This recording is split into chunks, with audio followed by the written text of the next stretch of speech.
ہم اور آپ سیرت کی کتابوں میں پڑھتے ہیں کہ جس وقت نبی اکرم صلی اللہ علیہ وسلم کی بعثت ہوئی، آپ نے آنکھیں کھولی اس سرزمین پر، اس وقت پوری دنیا کا نقشہ اتنا بگڑا ہوا تھا کہ پوری تاریخ انسانی میں کبھی بھی اتنا کرپشن، اتنا بگاڑ، اتنی جہالت، اتنی انارکی، اتنا ظلم، اتنا تشدد، اتنی سفاکی، اتنی خوریز کبھی بھی تاریخ انسانی میں نہیں.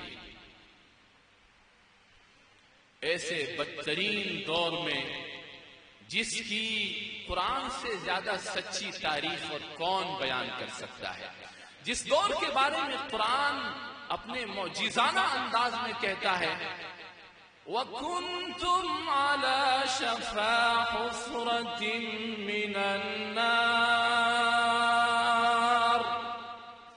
اے دنیا میں بسنے والے انسانوں، تم سب اپنے گندے کرتوت کی وجہ سے، سیدھے راستے سے ہٹ جانے کی وجہ سے تم سب کے سب جہنم کے بالکل کنارے پہنچ چکے تھے.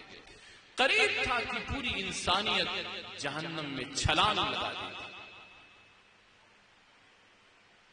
کہیں قرآن نے اس دور کی تصویر اس انداز میں کھینچی ہے ظہر الفساد فی البر والبحر بما کسبت ایدی الناس، کہ اس وقت کے لوگوں کے گندے عمل، گندے کرتوت، گندے کریکٹر، گندے کردار کی وجہ سے پوری دنیا میں کرپشن ہی کرپشن، بگاڑ ہی بگاڑ، جہالت ہی جہالت، ظلم ہی ظلم، ہر قسم کا فساد غالب آ چکا.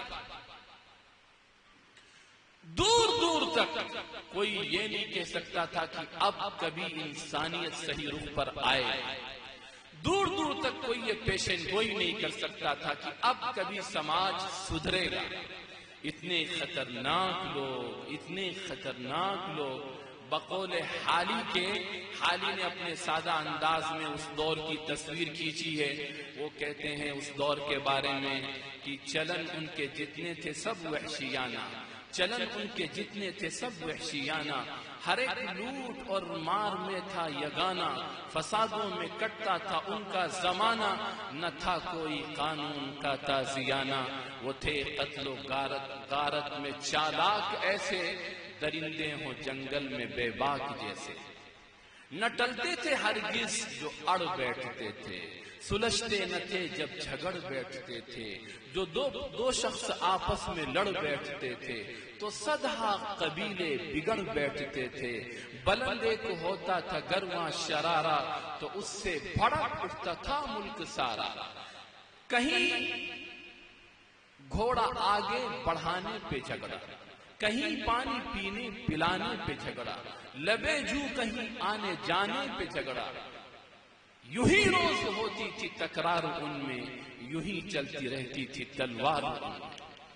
ایسے ظالم قسم کے، ایسے بگڑے ہوئے انسانوں کے اندر، ایسے فساد زدہ معاشرے اور سوسائٹی میں جس وقت آپ نے آنکھیں کھولی، پورا معاشرہ، پوری سوسائٹی نیچے سے لے کر اوپر تک بگڑی ہوئی. اور آپ کو کام دیا گیا کہ محمد صلی اللہ علیہ وسلم پیغام آیا کہ آپ انہی لوگوں کو حق کی طرف متوجہ کریے. آپ نے آنے کے بعد جب آواز لگائی، اس وقت پورا مکہ آپ کے خلاف، پوری فضا آپ کے خلاف، وہاں کے گنڈے، وہاں کے بدماش، وہاں کے سردار، وہاں کے قبیلوں کے ذمہ داران سب آپ کے خلاف کھڑے ہو گئے کہ ہم آپ کو چلنے نہیں دیں گے. آپ نے کیا کرنا شروع کیا؟ آپ نے ٹکراؤ کی پالیسی اختیار نہیں کی، آپ نے کلیش کی پالیسی اختیار نہیں کی، آپ نے جواب دینے کی پالیسی اختیار نہیں کی، آپ نے ریئیکشن نہیں دکھایا. آپ نے بہت صبر کے ساتھ، بہت ہمت کے ساتھ، بہت ہی اندر کے جذبے کے ساتھ، تحمل کے ساتھ آپ نے صرف ایک کام کیا آج بھی خدا کی قسم اگر یہ غلامان مصطفیٰ اس کام کو کر لیں، پوری دنیا کے اندر ہم انقلاب برپا کر سکتے ہیں۔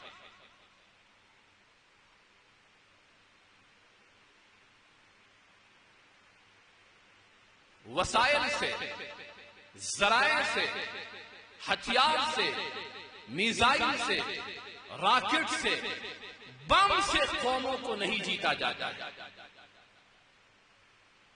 قوموں کو جیتا جاتا ہے، قوموں کو فتح کیا جاتا ہے ان کے دماغ کو فتح کرنے سے، ان کے دل کو فتح کرنے سے، ان کی سوچ کو فتح کرنے سے، ان کے خیالات، ان کے تھاٹس، ان کے آئیڈیاز کو چینج کرنے سے۔ حضور اکرم صلی اللہ علیہ وسلم نے صرف یہی کام شروع کیا۔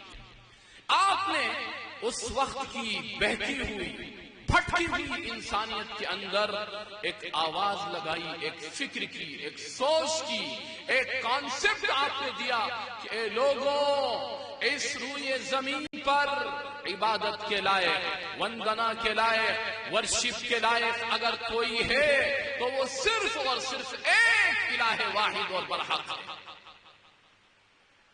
اور پھر آپ اس اللہ کا تعارف کراتے تھے، اور اس انداز میں اللہ کا انٹروڈکشن، اس کی عظمت و کبریائی، اس کا جاہ و جلال اور اس کی عظمت کی اس انداز میں آپ گفتگو کرتے تھے کہ جتنے بھی مکے کے سمجھدار لوگ تھے، اس آواز نے ان کے دلوں کو اپنی طرف کھینچنا شروع کر دیا۔ اس آواز نے، اس سوچ نے، اس کانسیپٹ نے ان کو دھیرے دھیرے اس حق کی طرف متوجہ کرنا شروع کیا۔ 1 2 3 4 5 6 دھیرے دھیرے حالات کی سختی کے باوجود، آج ہم رونا روتے ہیں نا کہ حالات بڑے سخت ہیں، یہ باطل کا وہ فکرہ ہے، وہ نظریہ ہے، وہ سوچ ہے جو ہمارے دل و دماغ میں اتارا جاتا ہے۔ سن لیجئے، اچھی طریقے سے اپنے دل و دماغ میں بٹھا لیجئے، مسلمانوں کے لیے حالات کی سختی کوئی چیز نہیں، مسلمانوں کے لیے حالات کی سختی کوئی چیز نہیں ہے۔ مسلمانوں کے لیے ان کا ایکشن، ان کا عمل، ان کا پلان، ان کا منصوبہ، ان کا کردار، ان کی ایکٹیویٹیز، یہ اصل ہے۔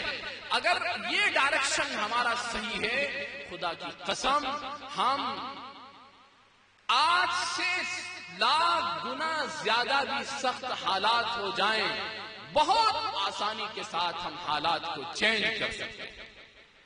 ہماری تاریخ کی شروعات کیسے ہوتی ہے؟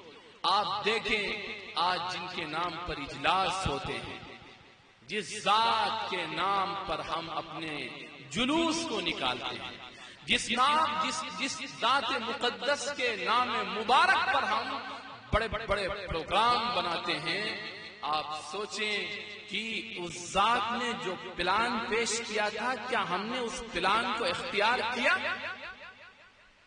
جلسے کرنے سے قوموں میں تبدیلی نہیں آتی، جلوس نکالنے سے قوموں کی قسمتیں تبدیل نہیں ہوتی، اور جلوس بھی بس اللہ معاف فرمائے۔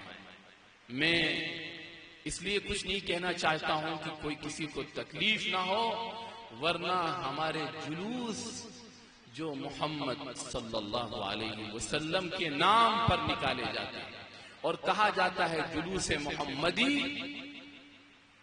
وہ کیسے جلوس محمدی ہو سکتا ہے جن جلوس کی وجہ سے ٹریفک جام ہو جائے، جن جلوس کی وجہ سے ایمبولنس کا راستہ روک لیا جائے، جن جلوس کی وجہ سے مریضوں کو پریشانی، جن جلوس کی وجہ سے ہزاروں لاکھوں انسان مختلف شہروں میں اپنی ضروریات کے لیے تڑپ رہے ہیں اور بے چین، یہ جلوس محمدی نہیں ہو سکتا ہے۔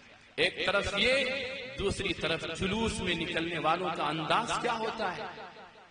اللہ تعالیٰ معاف فرمائے، جلوس میں نکلنے والوں کے کہیں سے بھی کوئی اندازہ نہیں لگا سکتا ہے کہ یہ غلامان مصطفیٰ ہیں۔